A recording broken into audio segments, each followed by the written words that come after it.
combating nutrition disinformation and general bull. It's Jimmy Rants. JimmyRants.com. What's up, you guys? Welcome back to another Instagram Live. And we're here with another episode of Jimmy Rants. So if you're brand new to Jimmy Rants, we start off on Instagram. So go follow me on Instagram at Livin' Low Carb Man. That's LIVINLOWCARBMAN. And you can engage live like all these awesome people coming in here right now. Then if you missed the live, you can watch it on replay for up to 24 hours. So go follow me on Instagram. But if you miss it on Instagram, or if you're just not the Instagram type, just hop on over to YouTube and you can see all the past episodes of the Jimmy Rants show. We have them housed there, forever and ever, amen. And then if you're the audio type and you don't want to look at this mug, that's okay. I don't want to look at you either. Just kidding. Go to JimmyRants.com and you'll see links to the Jimmy Rants podcast where you can access this content as well. JimmyRants.com. Today's Jimmy Rants, you guys, is one that's based on the time of year that we're in. So as of the recording of this, we are at the end of a year, just days away from a brand new year. And so what happens is after the holidays are done, people start thinking about New Year's resolutions. And they start thinking about, oh, I wonder if I should try some popular diet. And the most popular diet on the planet right now, I don't know if you've noticed or paid attention much, but keto is literally everywhere in our culture. And so if keto is everywhere in our culture, people have heard of the term now, which is amazing to me as someone who's been in this space since 2004. It's pretty amazing. Keto is the thing now. But you're going to have a lot of people that will be newbies to the ketogenic approach. And so I put out on Instagram a little earlier, on Instagram story, that I want to answer questions that would be from keto newbies. So all of us have people that are brand new to keto in our life, and or you're watching this right now, maybe you are brand new to keto and you're like, I want to understand what this whole keto thing is all about. So in a nutshell, keto is this. It's low carb, and carb meaning anything that would be a carbohydrate on a food label. Sugars, grains, starches, all of that is a carbohydrate. And so you want to keep it low to your tolerance level, your personal tolerance level. So for some people, that's 20 grams of total carbs. Other people, that could be as high as 50, maybe even 100 grams of carbs. But you got to figure that out. Use a blood glucose monitor that'll help you out to know where your carb tolerance is. Next up is protein. And a lot of people think that protein should be high, but actually protein is moderated, okay? So you don't want to overdo it on the protein, but you do still want to get adequate amounts of protein. So protein is an essential macronutrient because the amino acids are necessary for you to consume or you would die. But just because they're necessary doesn't mean you need to load up on them. So you want to back off on eating too much protein, but get enough to help you get the amino acids that you need. And then finally, fat is high. Now, when we say high fat, we don't mean gorge on fat. It doesn't mean you're going to buy a block of butter and just shove it in your mouth. That's not what we mean by high fat. But as a percentage of calories, fat will become the preponderance of what you eat. Upwards of 70, maybe in some people 80% of their diet. And again, that doesn't look like a big stick of butter on a plate, even though that might be what conjures up in your brain. What it means is those 9 calories of fat compared to 4 calories of protein and 4 calories of carbohydrate each, you don't need as much to get a very dense amount of calories from fat. So you're going to eat that fat, by the way, to satiety. And so real food-based fats like butter and coconut oil and lard and olive oil and avocado oil and nuts and seeds, those are your fats that you want to get in there, omega-3 fats as well. Okay, so that's the basics of what keto is. And as much as possible, try to eat real whole foods. So if you do that, then you really can't go wrong. All right, so earlier I did ask this question of what your questions are about being a keto newbie. And so let's go to this first one. How do you start off right? Well, I just explained the basics of what keto is. And one of the things that derails people is they get off of what keto is.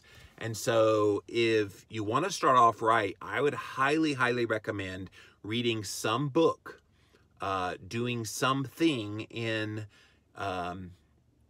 your routine that will get you into a routine, okay? So I wrote a book called Keto Clarity that is a good beginner's guide to going keto. Read it, and in there I put a lot of information, not just about how to do the diet, but the roadblocks that you'll face, a lot of the science that's behind it, just a complete kind of a book of trying to explain this in simple language. But starting off right, I would say just stick with meat, as fatty as possible, and stick with vegetables, so as green leafy as possible. And then adding in appropriate amounts of fat. So a fat on top of a 5-ounce steak and some broccoli and or cauliflower is a beautiful ketogenic meal. And if you start off simple, I'm a big fan of keep it simple, stupid, that if you keep it very simple, then you can't help but succeed. But also, I would also say to start off right is have your head in the game right off the bat. Don't allow yourself to be fooled into thinking this is only about weight loss. Weight loss is something that people want. I get it. It is something that's important, but it's not the be all end all. And so if you start off with the mindset in your head that you're going to do this for your health as the first and foremost, then your weight loss really doesn't become the focus. So look at health markers, and I would highly, highly recommend that you go get a bunch of blood markers run before you start keto. So let's say you want to start January 1st, and you want to get going.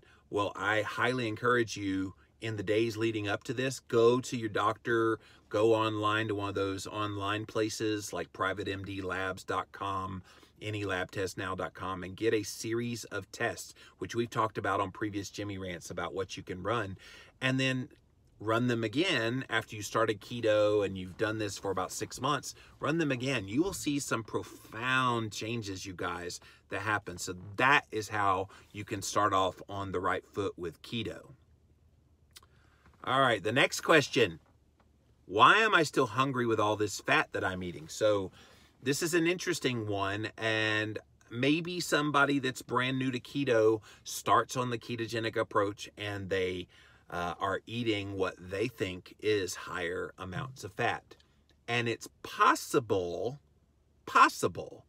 that in their mind they're eating higher fat, but they're still not eating enough fat. I'm not saying in this particular question's case, but it is possible that because of our low-fat dietness that we've been subjected to, propagandized to for so long, it is very possible that someone thinks 1 tablespoon of butter is all this fat, okay? So perhaps it's something along that line that's going on. Again, I have no idea beyond what's in this question if that's what's going on. I would love to see a menu of what this person is eating when they're saying all this fat, because someone may think, I had chicken breast and green beans and a pat of butter on the green beans, and oh, all this fat, and they're really not getting much fat at all. So that would be the first thing I would look at. Another thing is, if you're getting ample amounts of fat for your ketogenic diet and yet you're finding hunger, you may have something going on in your gut. You may have a gut bug of some sort. I know H. pylori can actually wreak havoc on people's hunger levels. Maybe you're under a lot more stress. That would also be something that would cause you to have hunger despite eating, quote, all this fat. So there's a lot of moving parts to this one. More information is definitely needed for me to be able to adequately help you. But if you're eating 70% fat in your diet and say 20% protein or and 10% carbohydrate, and you're still hungry, perhaps it might be too many carbohydrates still. I don't know. Something is stoking that hunger. And so you should not be hungry when you're eating ample amounts of fat. And so when you're eating higher fat, you need to make sure the carbs are down. You need to make sure your protein is moderated adequately. In the example I gave earlier about the chicken breast with the broccoli and the pat of butter, chicken breast is actually very insulinogenic. So there's no carbs in it at all.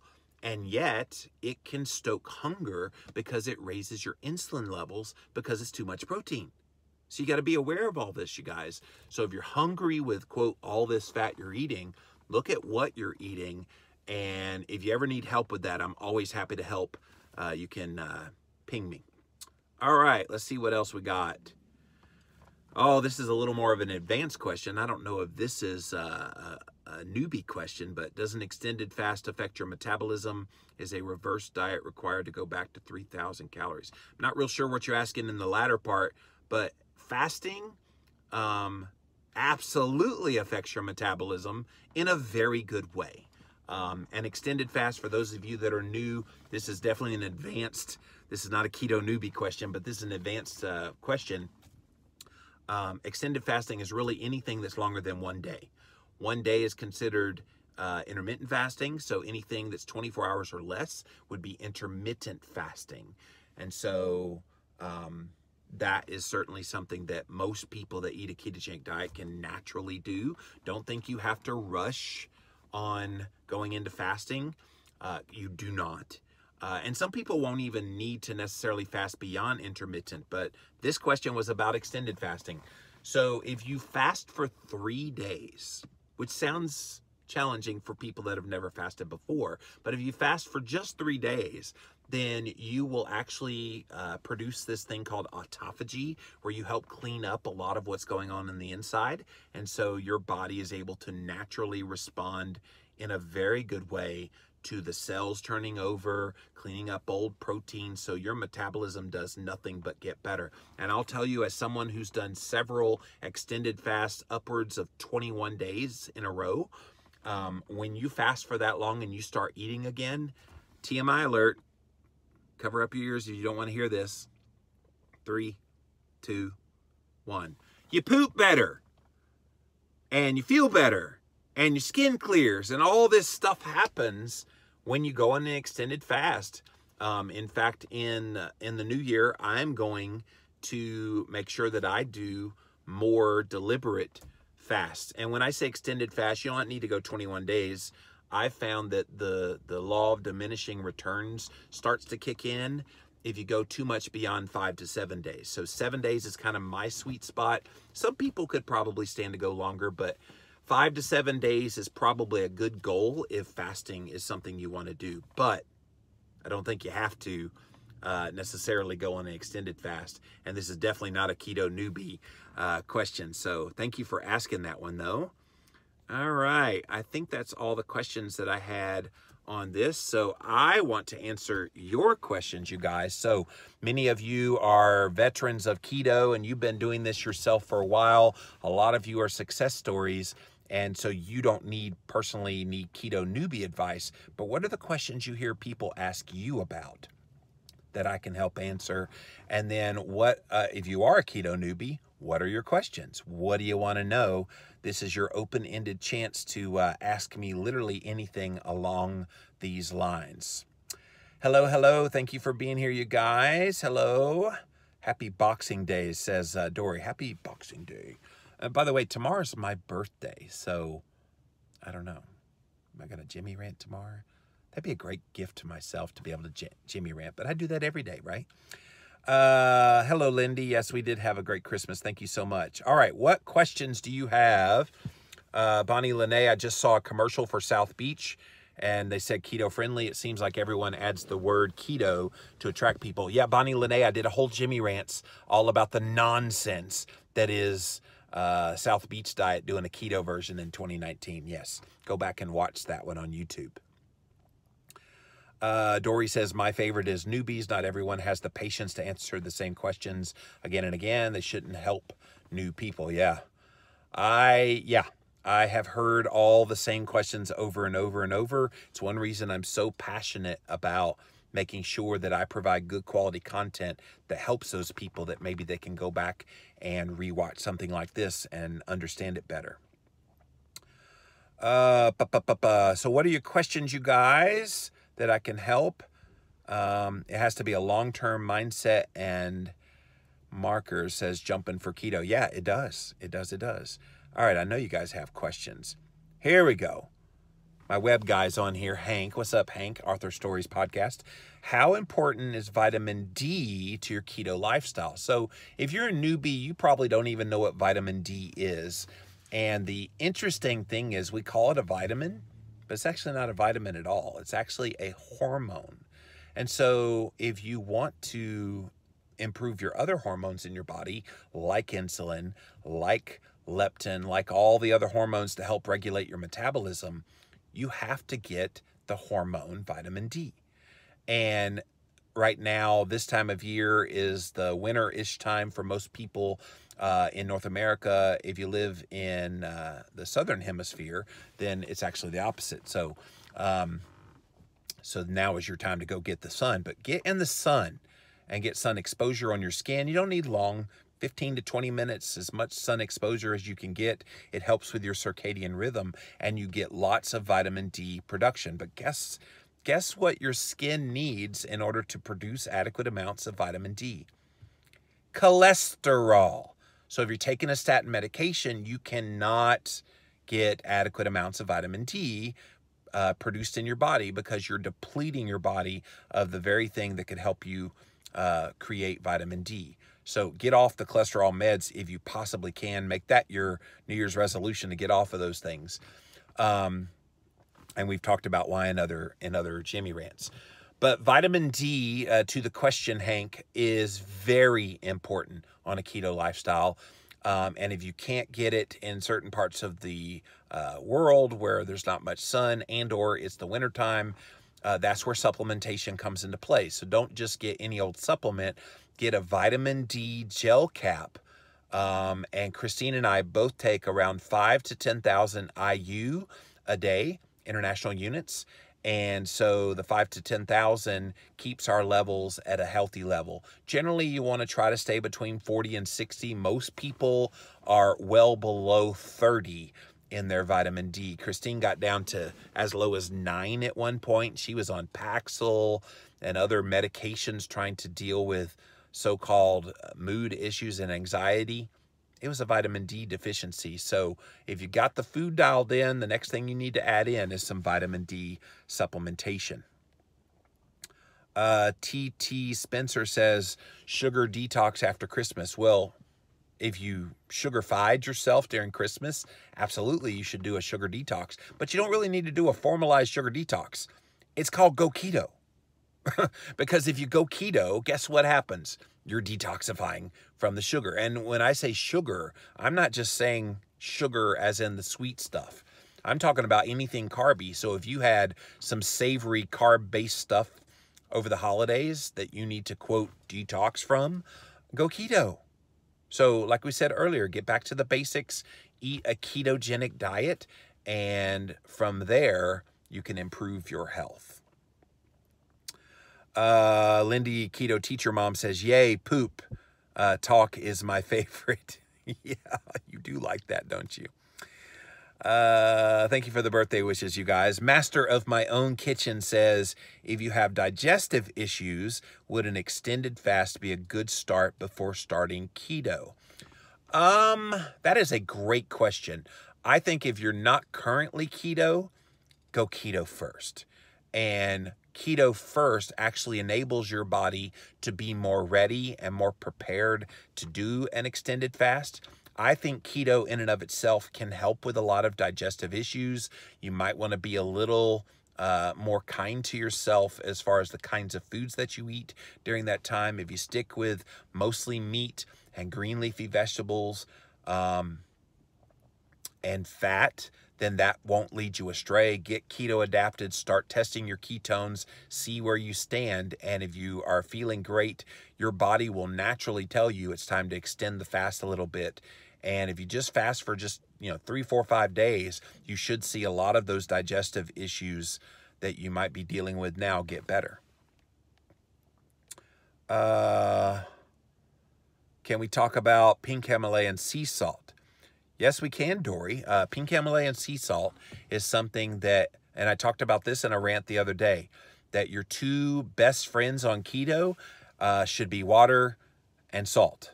And when we say salt, we don't mean the Morton salt with the little girl with the umbrella in the blue container. That's fake salt. That's chemicals. You don't want that.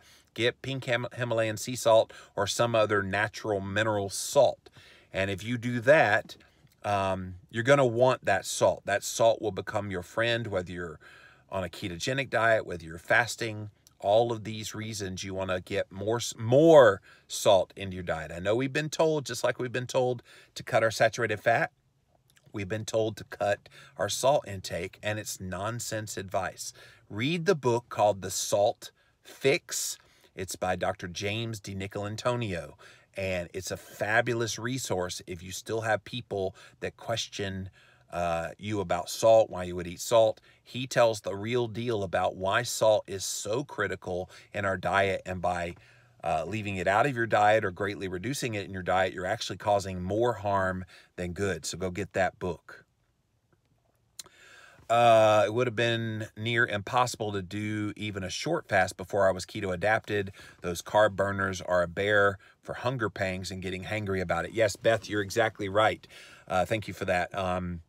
Yeah, I think sometimes people put the cart before the horse. Let me go on a fast to kickstart myself to get into ketosis, and then it's a lot easier. And I'm like, no. Kickstart yourself to get into a fast by going keto. And once you're keto adapted, then fasting becomes easy. So let's not jump before we should. Pink salt is its own food group for me. I crave it and keep rocks with me at all times. It's a great suggestion, especially for people that are keto. Ever After 85 has a question: should you count the carbs in erythritol? Yeah. A lot of people, they say, well, you don't have to count the carbs in fiber and in sugar alcohols like erythritol because they're not metabolized in as quickly as sugar and other forms of carbohydrate would. That's true, but did you hear it? Not as quickly. It didn't say not at all. So if they said that the carbs in erythritol and fiber didn't get metabolized at all, they would be wrong, by the way, because they do. And so the fact that they get metabolized means they're still going to raise your blood sugar, possibly. They're still going to have an effect. So make sure that you count total carbohydrates, just so you know where you stand in your carb tolerance level. So, okay, you can have erythritol, you can have the fiber that's in vegetables that you consume, great, but count those total carbs, because at the end of the day, they're going to still impact your blood sugar and your insulin levels. Maybe slower, but still going to impact them. So I'm a big proponent, most of you guys know, of counting total carbohydrates. Otherwise, you're just playing math games. And so should you count the carbs in erythritol? Absolutely. Hashtag fiber lies. Fiber just makes me bloated, says Keto Neogenesis Beth. Yeah, for a lot of people, it does, and it's detrimental, not helpful in their journey to keto. All right, guys, that's it for this Jimmy Rants. And the bottom line here is, if you have questions, because a lot of people are coming to keto, especially this time of year, maybe they got a book for Christmas about keto. Maybe they're trying to learn more about what this keto thing is, and they're brand new to it. So many of us have been doing this a little while. We need to be patient with the newbies that are coming to this way of eating. We need to answer their questions and give them good information and point them to resources where they can learn more information. Keto, Tiny, and Vintage, the troops loved all the books we got from y'all for the gift baskets. Thank you. And Christine, for another beautiful addition to everyone's keto journey. Never seen so many happy Marines. Oh, that's cool. Yeah, a lot of you guys have been letting me know. I did a big giveaway with episode 100 of Jimmy Rants, where I gave away a box full of books and the little avocado squeeze thingies. And so thank you guys for letting me know that you shared those as gifts. I'm real excited to see the ramifications of that, of people being influenced for keto. So thank you for passing on and spreading on the message of keto. And I'm glad I was able to play a small little part in that for you guys. All right, guys, that's it for this Jimmy Rants. JimmyRants.com is the website, so definitely hop on over there and you'll see how this works. We start off on Instagram Live a few times a day, so go follow me at Instagram at Livin' Low Carb Man, LIVIN LOWCARBMAN. And then you can watch it live, just like all of these guys did here today. And then Jimmy Rants will be on replay on Instagram for 24 hours. Then we pop it over onto YouTube. Just type in Jimmy Rants as a keyword search and you'll find past episodes. And then finally, we have a Jimmy Rants podcast where you can engage in the content there. And again, all of this, you guys, is housed at JimmyRants.com. So until next time, we'll see you then.